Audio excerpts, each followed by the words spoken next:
All right, guys, welcome back to the channel. Today we're in the woods and we're going to be setting up a blind for this season's wolf hunt. I'm excited to bring you guys along. Today is Monday, January 12th. It's around 3 o'clock. We got about 2 hours of daylight before the sun comes down. And I'm excited to be out here and start setting up for this season. For those who are new to the channel, I got hit with testicular cancer back in 2023. Had a relapse in 24, used 25 to rebuild my body, my mind, my soul, right, in the outdoors, in the place where I feel most at home. So hopefully you guys could relate to that type of stuff, but I'm gonna bring you guys along with some of my backcountry adventures. This channel has grown into a size where I didn't think it was even possible off the very start. I've just rolled over my first 1,000 subs, so if you guys wanna do me a favor, like and share this video with some of your friends. And if you want, by all means, subscribe and help me grow the channel. It gives me a chance to connect with more like-minded people who like the outdoors, but then also need to be mindful for the health as well, right? Because it's not if something goes wrong, it's when it goes wrong. So I've used this channel, I've used the outdoors to showcase, let's say, my adversity to life's challenges and incorporate some aspects of resiliency and backcountry grit in the outdoors to help me get on with life. So we're gonna get things going. Let's get the gear off the truck and we'll start moving.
It's gorgeous out, guys.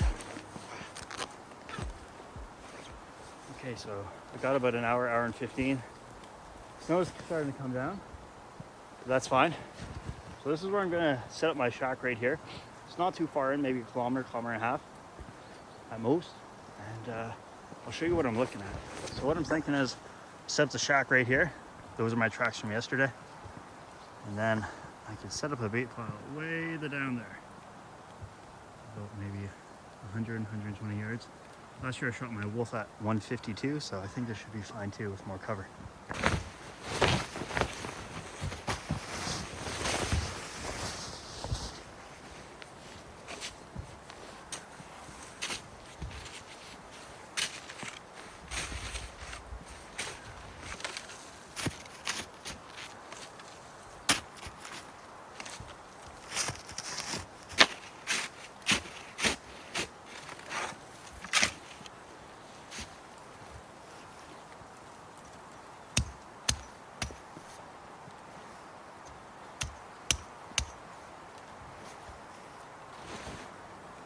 Usually I'd be out here with my buddy Seth.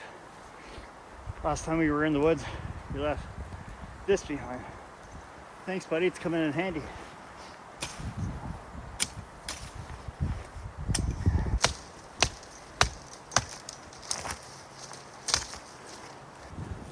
So this is what I'm doing. I've cleared out a space down to the ground. This is the footprint of my blind. So what I'll do is I'll position the door where my foot is. I'll hop in and then I'll have the main shooting window pointed that way. So I can sneak down the trail, come up over the hill. I'll put some brush here so it'll camo me when I sneak in. And then it's game time.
right, there's my shack. It's set up.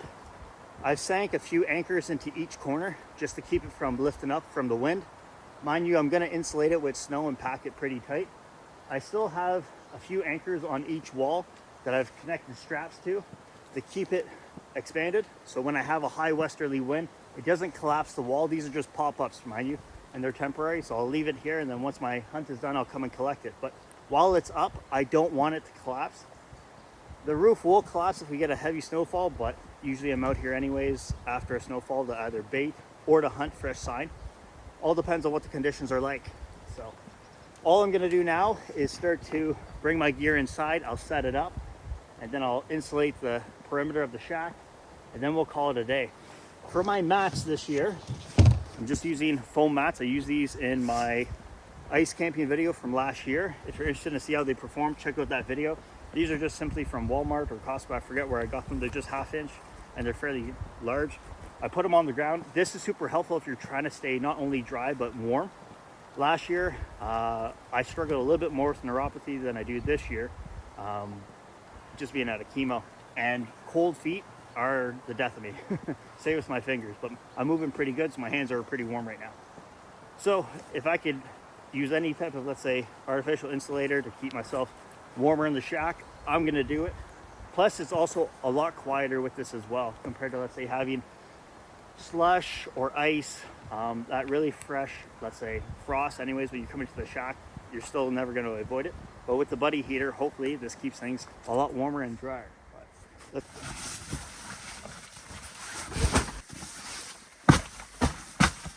what I'm gonna do is I'm just gonna put them in pretty rough tonight.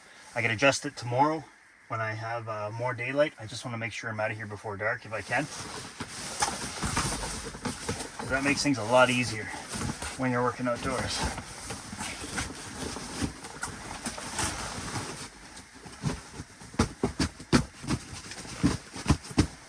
These definitely were a game changer.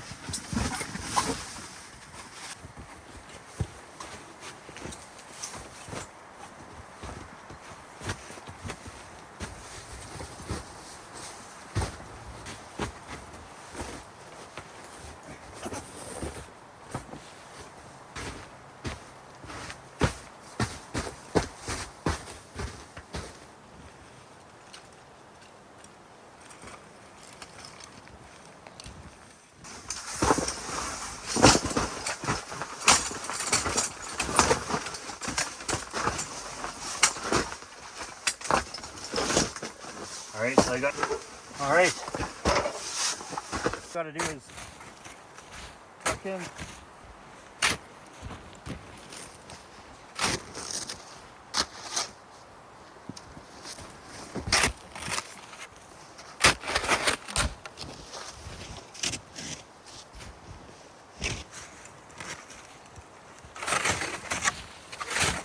Alright guys, I'm running out of daylight. It's around 5:15. And I have a few more minutes before darkness rolls on in. You got a good understanding of how I'm setting up my wolf blind this year. I'm using an old Otter ice shack. This is the cabin. And I'm really happy with this product. I've used it a lot of times ice fishing, and it obviously doubles for hunting. I got the floor in there with those foam mats, the chair, the 2 tables, and my buddy heater. So I'll be pretty comfy in there once we get this season rolling. I didn't have enough time to camouflage this shack in, but tomorrow when I come out to set up my bait, I'll cut a few limbs and branches off some fallen trees, use it as a good concealment on the front of the shack and around. And then when I come up the trail, I'll have a few pieces here as well to hide me in case something's out front, so I can sneak in the back door. But that's gonna be it for today. I'll be back out bright and early. I hope you guys liked this video. If you did, smash that like button and subscribe to the channel. Hey, if you got any questions about any of the products that I'm using, the style of hunting, or if you have any questions about cancer, men's health awareness, things of that sort, by all means, drop them in the comments below, and we'll catch you next time.